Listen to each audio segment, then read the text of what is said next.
a compromised immune system, they're of some value, but some people are not able to tolerate them. It makes them gassy and gives them problems.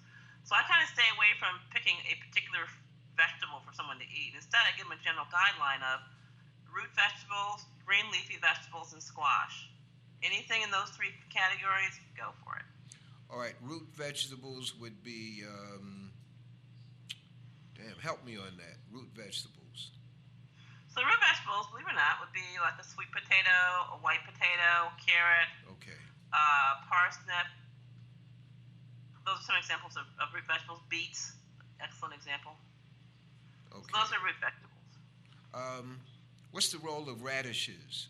That's the red. Radish is not a root vegetable. It's another root vegetable. Wait a minute. You said now radishes are, they're cleansing and they're stimulating. But again, if gas somebody is debilitated, you really want to abruptly cleanse and stimulate them. No, wait a minute. Go slow on that. Slow down. Yeah, so if that person would eat a cooked radish. Once you cook the radish, the stinginess goes out of them. Okay. All right. Okay. I have a fellow communicator here. He might have a question for himself or his granddaughter. And his name is Doug. He's a fellow communicator. Okay. Okay, I'm not hearing you very well, but I'll just ask you to repeat something if I don't understand the words. Okay, no, I thought my fellow communicator had a question for you, but he doesn't. Sleep deprivation and dehydration, Dick Gregory had said, are major causes of death in the American population. Your comment. Did you say sleep deprivation and dehydration? Sleep deprivation and dehydration. Yes. Okay. All right. So, in sleep deprivation, that's basically someone doing shift work, working the night shift. Yes. So if you're not working a night shift, sleep deprivation is not an issue for you. Dehydration, I would say, is the number one cause of death, misery, destruction. It's the number one cause of stroke, number one cause of heart attack, number one cause of arthritis. It's really up there, numero uno, is dehydration. Dehydration. Wow. Now, everyone's looking for, a magic bullet. It's like, I'm drinking structured water. Oh, I'm drinking alkaline water. Oh, I'm drinking blah, blah, blah beverage to drink. No, water. W-A-T-E-R, water. Don't structure it. Don't alkalinize it. Just water. Drink it. Water. You can purify it because who knows what's coming out the faucet. But people need to drink water. I'll tell you a story. Back when I was in medical school back in 1979 to 83, people would be picked up by the ambulance. The ambulance would start an IV and start giving them IV fluids immediately. By the time they got to the hospital, maybe a 20-minute ride, they felt all better. Hey, I'm feeling great. I'm out of here. Goodbye. Thank you. Hospital said, we just missed a 4-day, $2,000 hospitalization, which is what it cost then. It was only $500 a day. Now it's closer to $1,000. So now they've changed the ambulance protocols. The ambulance protocols can give IV fluids, but they can give drugs, a whole full-fledged protocol. And so now the death rate is actually increased. It's more dangerous to take an ambulance ride than it is to go to the hospital in your car. Wow. And the hospital, nothing to worry about the ambulance reducing their business. Oh, okay. All right. Hey. Okay, what are some, this is general before we let you go, Dr. Daniels. What are some, from a geographic standpoint, what are some ailments that might be regional? Because you do a show every week and you get mail and whatnot. What are people suffering from? What are people dealing with? So there are regional diseases, and they are mainly product of the regional, of the dietary habits in that region. So just because you live in Atlanta doesn't mean you need to eat fried twice a day. Just because you're in Louisiana doesn't mean you need to eat stuff from polluted waters polluted by the oil industry. Right. So it doesn't matter where you live. That's really not as big a deal as we once thought it was. Okay. Because most illnesses are contracted by, one, dehydration. Not drinking enough water is one way, but another way is if you fry your foods, you'll get dehydrated. And if you roast your foods, you're going to get, you're taking water out of them. So if you just people just stay focused and just address that dehydration issue, they're going to be pretty much in good shape no matter where they live. So all these regional differences are simply differences in diet, more so than anything else. Beautiful. Last question, and that is sexually transmitted diseases, and that's within the context of the changing or the more wide open expression of sexuality on TV, movies, etc. So sexually transmitted diseases, most of the sexually transmitted diseases are not sexually transmitted. That's one thing to understand. In other words, sexual is not the only route to transmit them. That's number one. Number two, sexual transmission is not a reliable route of transmission for disease. So in other words, let's say person A has gonorrhea. And let's say they have sex with people 1 through 10. Do you know that only 6 of those people are going to get gonorrhea, the rest will not? Okay. So, as far as getting a sexually transmitted disease, sex is only one part of the equation. Just because you have sex with someone who has a disease, whatever the disease is, whether it's herpes or syphilis or whatever, does not mean you're going to get the disease. What are the other factors in that? I hate to sound like a broken record, but one is dehydration, but 2 is constipation. So if you can be well hydrated and be having regular bowel movements, that's going to go a very long way towards you not getting a sexually transmitted disease. Now, there's also another factor, which is when you have sex, whether you're a guy or a girl, there's a certain amount of friction involved there, right? So cells are by friction removed from the vagina or from the penis. If you're not eating enough connective tissue or collagen, your body is not going to repair that skin at a fast enough rate. And you're going to experience sores and ulcers on your sexual parts, having nothing to do with whether or not your partner has herpes, let's say. Got it. Because we know everybody, well, not everybody, over 90% of people have herpes because herpes virus is the same as the chickenpox virus. Okay. And the collagen, once again, is chicken feet and what else? Chicken feet, pig feet, cow feet, pig ears. Those are a few. Okay.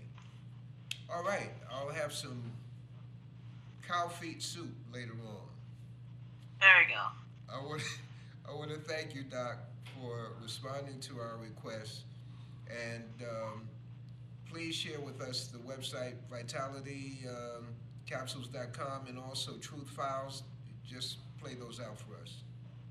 Yeah, vitalitycapsules.com is my website, and people can put in vitalitycapsules.com/appointment for appointments. The regular Vitality Capsules page shows them Vitality Capsules where they can, buy Vitality Capsules to help themselves poop more often. But also there's a free gift, which is the Candida Cleaner Report, which talks about the medicinal uses of turpentine. Or I should say healing uses of turpentine. We don't do medicine. Right. My sister, thank you very Truth Files. What's Truth Files about? Excuse me? Truth Files. What? Oh, the Truth Files. So the Truth Files are the replays, and you can listen to old replays of my radio show, and people have told me that they've cured themselves just listening to the replays with all the great information there. It's really amazing. And that's truthfiles.com. It's vitalitycapsules.com/truth-files. Beautiful. Thank you, my sister. May God continue to bless you and your family. All right. Thank you so much. It's been a pleasure. Bye now. Bye. Ladies and gentlemen, that is our sister. And this is the conclusion of the communicators today. But then again, we're going to go to, I just got the signal from our engineer, brief discussion on the passing of our brother Kobe Bryant. Yeah, indeed.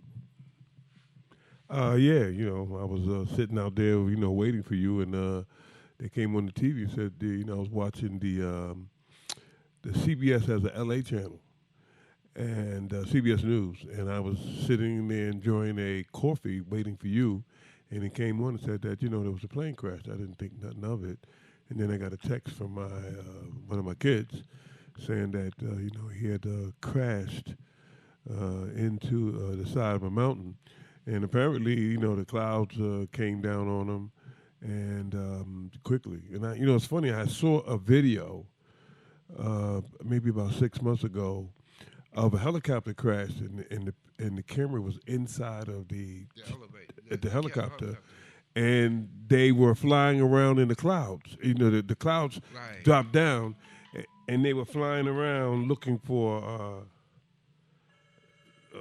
They were flying around looking for a Spot to land. Well, looking for a clear, and they crashed, and it caught it was a man and the reason why I remember it was a man and his wife. They were bridegrooms, and they were taking the helicopter to go to the wedding ceremony, and they crashed and died. And so that's why I remembered it. So when they were talking about Kobe Bryant, I was going, he's in a helicopter, and then they showed a guy who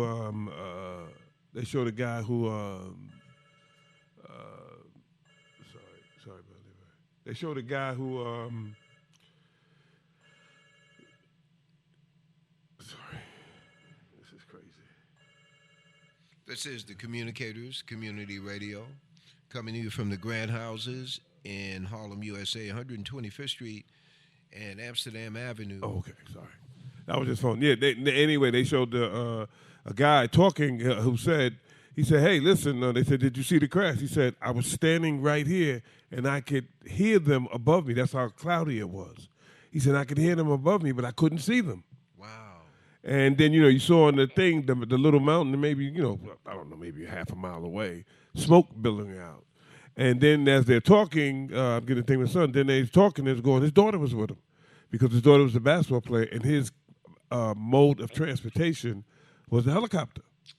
Because, L.A., the traffic and everything. So he got around by helicopter continuously. So it was his helicopter that crashed. And so there was 5 people on there. They don't know who the other people is. But, again, I was interesting. You saw the people milling around and talking about it. You start going, I thought about this TV show, the Power, right? And, this is fictional. But in one of the characters in Power, the guy's brother kept saying to this guy who's actually in the show, he's running for governor. And his brother said, wow, man, you are this is everybody checking in, These are the people who you were on the show with us from before calling in. So he in the thing, his brother said to him, he said, I can't believe how lucky you are. He said, man, every time you get in this, every time it looks like you're into some shit, you get out of it. He said, every single time. And at the end of the episode, the guy who was outcast, everything was going wrong for him. He was back in the game running for governor. He took all the right chances. And it made me think about Kobe Bryant. Here's a guy who has done everything right. Got in the youngest guy ever getting the NBA, 17 years old. Played in it for 20 years, which most people don't do. Stayed on one team for 20 years, most people don't do that. He finished his last game, scored 60 points in his last game. And then, he's also won an Oscar. I mean, are you kidding me? Then he's, has these TV shows on ESPN where he's analyzing it. Smart dude, speaks 4 or 5 languages. The kid's brilliant. a brilliant kid. And I remember watching the early documentary about him, and they was asking him, and he said something I've said a lot. They was asking him about going out with the players and all that. He said, I'm not here for that. He said, and they're saying all these crazy. He said, he said, it's silly things, crazy things. That's what he was saying. And I kept thinking, every time I would see something like with the Republicans or whatever, and they be talking, then I would always think of him about how he would say all the silly things, crazy things. This kid was like 20 years old, and he was able to analyze, well, you don't go out with all of them. And he said, I ain't here for all of that. I'm a basketball player. I don't have no family. I'm a kid. I'm a teen. He said, he said, I'm not even allowed to drink. He said, what about what they're saying about you? He said, silly things, crazy things. And I always thought about how forward he was. And then all the people started lining up at the because today's the Grammys. And the Grammys is being held at Staples Center. And then all of these people are standing out there like, want to do the candle burning thing. And I don't think, when somebody like that dies, you don't think, my son died when he was 42. I'm sure I remember your little thing. And most people don't realize when those things happen, you say to yourself, how the fuck did this happen? I mean, even if you don't curse, I'm saying that. That's one of the things. That goes right through, and it just sits in your head like a big picture. You're like, what? It's almost you're almost it's incredulous when these kinds of things happen, and when they happen to somebody, because you and I are not spring chickens. So when you see that happen to the young people, just say one more thing. It reminded me of when we were, building all these cable systems when we were, very young and very, very entrepreneurial. There was these young brothers who came up from Philadelphia because we had a construction company, cable construction company, because we did the city of Newark. And these brothers came up from Philadelphia. And one of the brothers who came up, his wife's family owned a funeral home. And so, and we were wiring. They commissioned us to wire this housing development in South Orange called Ivy Hills, which is the largest apartment complex in the state of New Jersey. So we were there for like 4 months, every fucking day. 4 months, man. Just installing so many buildings, putting in the stuff of cable. And so afterwards, we're sitting down, and the guy said, the reason why he came up from Philly to do the cable, I said, why? He said, my job for my wife's family, my wife's funeral business was, he said, I had to go pick up the bodies. So he was looking at me, okay. He said, nah, you don't get it.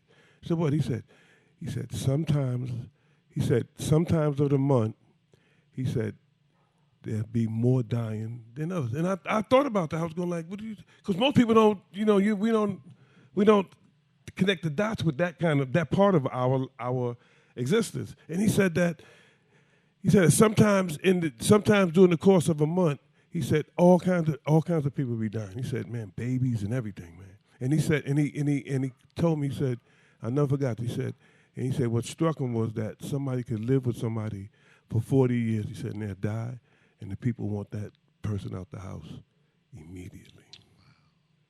That's what I said. I said, whoa. And he said he was up there doing the cable with us. He said he couldn't take the dying. Wow. Because he was the body picker. He was the guy that went in the house, took the body. And he said sometimes of the money, he said they'd be babies and everything. He said babies. And he said, the people, and it reminded me one time of my friend who was a hospital technician. And one day, we was teenagers, first time living alone. He came knocking on the door, and he came in, he had on this little hospital thing, and he was like in tears. What's going on, man? Brother Henry. And he would start babbling and said his son had crib death, SIDS. And he was like, our jaw dropped. We said, man, have a seat. And then he said that the thing that drove him crazy, he said, look, man, he said, there was 5 cops in my house bigger than you, Doug. I said, really? He said, yeah. He said, and my wife, he said, his wife was named Esther. He said, you know how little is she? He said, yeah. He said, it took all 5 of them to get her out the house. He said, she didn't want to believe that the baby was dead. The baby had died, SIDS, and she was holding the baby, and she would not let the baby go. And he said they had to take her out they had to take her out to the crazy house. And he was wandering. He said he didn't know where to go. He seen us, and he came upstairs. And I think that's what's happening with the people with Kobe Bryant. They're like going, wow, Yeah. You know, sort of. It reminded me of when, as a kid, when the Kennedy got shot. Because I'm show you how old I am. And I was in school, and I remember the teachers coming in the classroom going, "Oh, everybody's going home early." And we had a little old white lady teacher, Mrs. McMahon, never forget her. And she said, "Everybody's going to go home early. It's been a big tragedy, and we're dismissing all the kids early." So we came outside. I remember going in to the store across the street. It was run by a Italian guy, and he said, "Yeah, they bumped off the president, shot his head off or something, like that." And I remember how sad everybody was. And this is kind of like the, same kind of thing. The guy was just way beyond what he was supposed to be. He transcended the classes, the stereotypes. He's a broad icon. Yeah. He's not just. And they didn't know it.